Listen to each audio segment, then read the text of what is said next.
Canal+, qui préfère Kylian Mbappé à PSG Brest. L'attaquant merengue risé de ses coéquipiers à l'entraînement, en particulier de Vinicius Junior et Théo Hernandez, qui prend très cher en Italie avec peut-être déjà une conséquence sur son avenir. On t'explique tout ici, abonne-toi, le journal du foot, ça commence maintenant.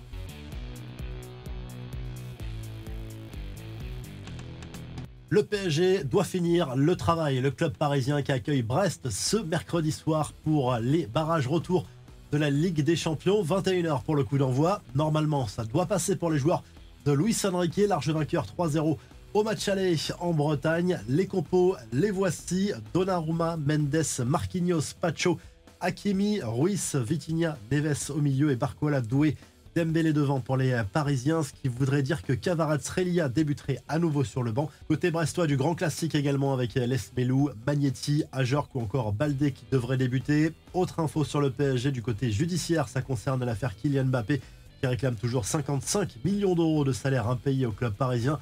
La commission supérieure d'appel de la FFF a jugé irrecevable l'appel de l'attaquant français. Cette décision confirme celle de la commission de discipline de la Ligue de foot professionnelle qui, en clair, renvoie la balle au tribunal judiciaire de Paris. On aura un premier examen de l'affaire, normalement fin mai. Allez, on passe à l'actu du Real Madrid avec bien sûr cet énorme choc contre Manchester City ce mercredi soir à Bernabéu. Barrage retour de la Ligue des Champions, là aussi à 21h. Kylian Mbappé sera bien sûr titulaire, sauf pépin de dernière minute. La presse madrilène est confiante avant ce match retour, à l'image du journal AS après la victoire 3-2 à l'aller en Angleterre. Canal+ a préféré Kylian Mbappé à PSG Brest. La chaîne diffusera ce choc au sommet sur son canal principal. Le duel 100% français est lui relégué sur Canal+ Sport. En conférence de presse, Pep Guardiola a reconnu avoir bluffé à propos de ses déclarations sur les 1% de chance de qualif de son équipe pour les huitièmes de finale.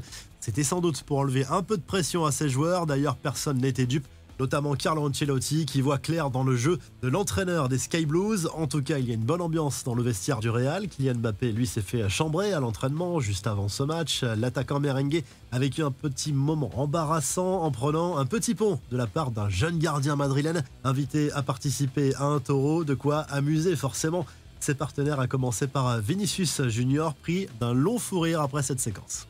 Les autres infos à retenir dans ce journal du foot: que de regrets pour AS Monaco, éliminé par le Benfica Lisbonne mardi soir en barrage retour de la Ligue des Champions. Score final 3 buts partout, mais les Monégasques ont mené 2 fois au score, 2-1 puis 3-2. Il y avait vraiment moyen de passer, mais Monaco paye surtout ses erreurs défensives. L'AC Milan est également passé à la trappe après avoir été tenu en échec par le Feyenoord Rotterdam à San Siro. Le coupable est tout trouvé pour la presse italienne. Le français Théo Hernandez a laissé ses coéquipiers à 10 contre 11 dès le début de la seconde période à cause d'une grossière simulation. L'international français est sous le feu des critiques après ce fiasco. On évoque même déjà un éventuel départ en fin de saison. Autre club italien éliminé, l'Atalanta à Bergame, sorti par Bruges après une nouvelle défaite à domicile 3-1. Cette fois, l'image qui fait beaucoup rire les réseaux sociaux, c'est le coup de sang complètement manqué de Raphaël Toloi, le défenseur de l'Atalanta qui a été exclu en fin de match après un beau fail lorsqu'il a voulu lancer le ballon sur un adversaire avec une belle chute au passage. Ça vaut le coup d'œil. Sachez aussi que le Bayern s'est qualifié pour les huitièmes de finale dans la douleur aux dépens du Celtic. Les affiches de la soirée, en plus de ce PSG Brest et Real Madrid Manchester City,